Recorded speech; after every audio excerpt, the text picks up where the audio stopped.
Many people think of James Bond as the ultimate killer, but through nearly all of his films, he experiences some type of hero journey. In Casino Royale, Bond is trying to prevent a bad guy by the name of Lashif from supporting a terrorist group. In this scene, Lashif is in Africa making a deal with these radicals.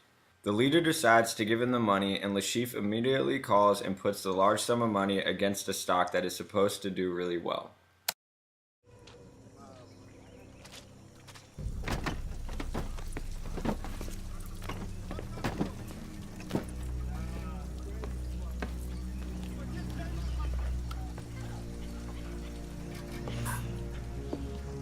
I suppose our friend, Mr. White, will have told you that I have provided reliable banking services for many other freedom fighters over the years.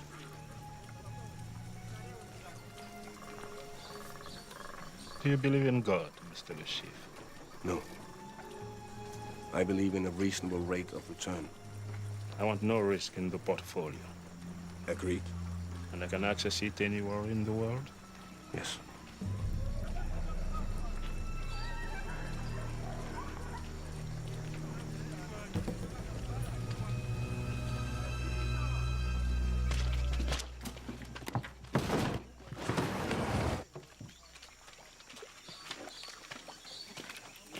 I have the money, so short another million shares of Skyfleet stock.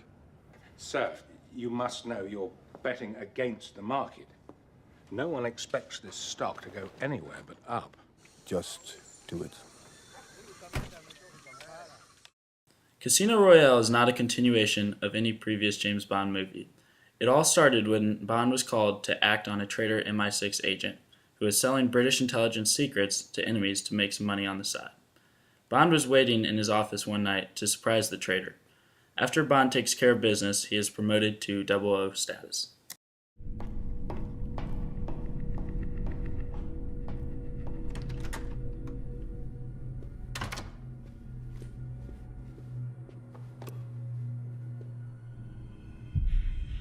Em really doesn't mind you earning a little money on the side, Dryden. She'd just prefer it if it wasn't selling secrets.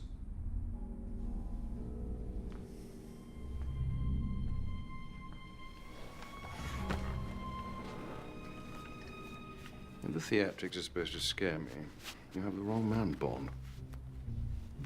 If Em was so sure I was bent, she'd have sent a 00. Benefits of being section chief. I'd know if anyone had been permitted a 00 status, wouldn't I? Your file shows no kills, and it takes 2.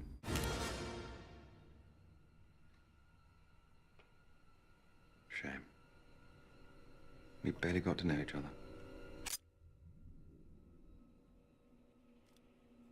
I know where you keep your gun. Suppose that's something. True. How did he die? Your contact? Not well. Made you feel it, did he? Well, you needn't worry. The second is... Bond's herald would definitely be M from British intelligence. M is always there for Bond even when he makes mistakes. This scene takes place in M's house and Bond figures out where he needs to go next. M then comes home and is pleasantly surprised to see James in her house and gives him an earful.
Bond, this may be too much for a blunt instrument to understand, but arrogance and self-awareness seldom go hand in hand. So you want me to be half monk, half hitman? Any thug can kill. I want you to take your ego out of the equation and to judge the situation dispassionately. I have to know I can trust you, and that you know who to trust. And since I don't know that, I need you out of my sight. Go and stick your head in the sand somewhere and think about your future. Because these bastards want your head. And I'm seriously considering feeding you to them.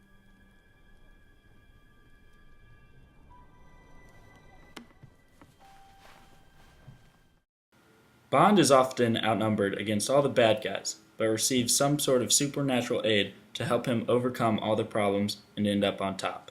When Bond was at the poker tournament, he had a couple main supporters to help protect him and accomplish his mission. Felix, who is a CIA agent, buys James back into the tournament so he can beat Lashif.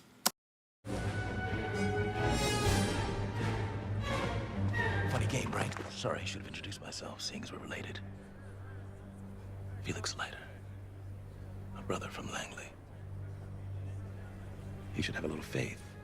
You keep your head about you, I think you have him. Had. Excuse me. You're not buying in? No.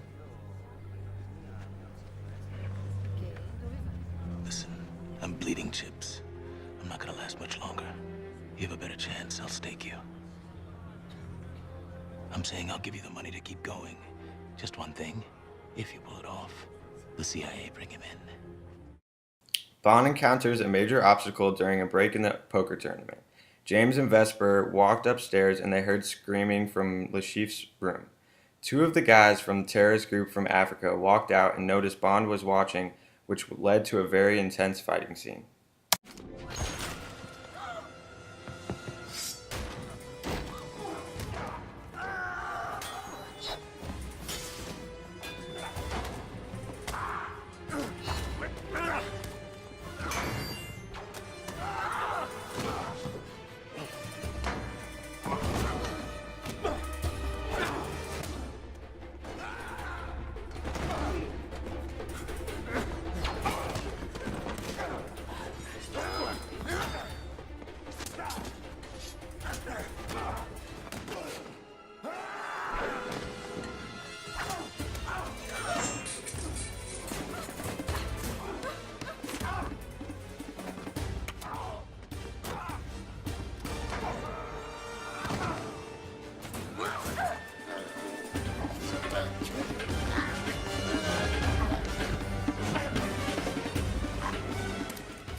Everything seemed to be perfect in Bond's life.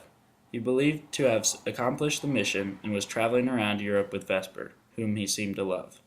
Bond was sitting in his hotel room and received a call from M, asking when he was going to deposit the money. At this point, he realized something was going on. He looked at Vesper's phone and then knew Vesper stabbed him in the back. Hello, Em. I got your note. Yes? We'll talk about that later. Right now, I have a lovely man from the Treasury here, wondering if you're ever going to deposit the winnings. That's a shame. I didn't think they'd miss it. Yes. Well, I tell them not to worry. So you'll be depositing it today? On my way to the bank right now. James Bond for Mr. Mendel. Hello? Mr. Mendel? I'm having trouble accessing the funds in my account. It was transferred to the account number your company gave us, Mr. Bond. It appears the funds are being withdrawn as we speak. Where? The Venice branch, of course, St. Mark's Square. Is there a problem, Mr. Bond? Bond was on the phone with M and she told him that this should be a strong lesson for Bond as an agent. She told James that he could not simply trust anyone and that people will always be against him. You don't trust anyone, do you, James? No. Then you've learnt your lesson. Get back as soon as you can. We need you. Will do. If you do need time, Why should I need more time? Job's done. The bitch is dead. James never experienced a boon in this movie. He was betrayed by Vesper and now wants revenge. So we leave you with this clip of Bond killing Mr. White in the end of his journey.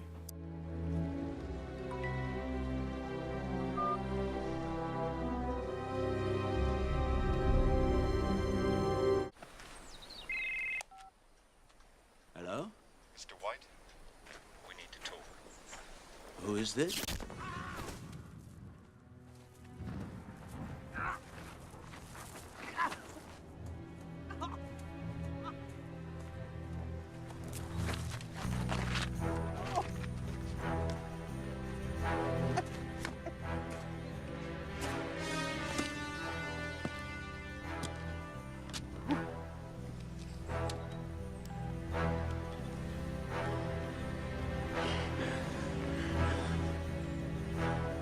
The name's Bond.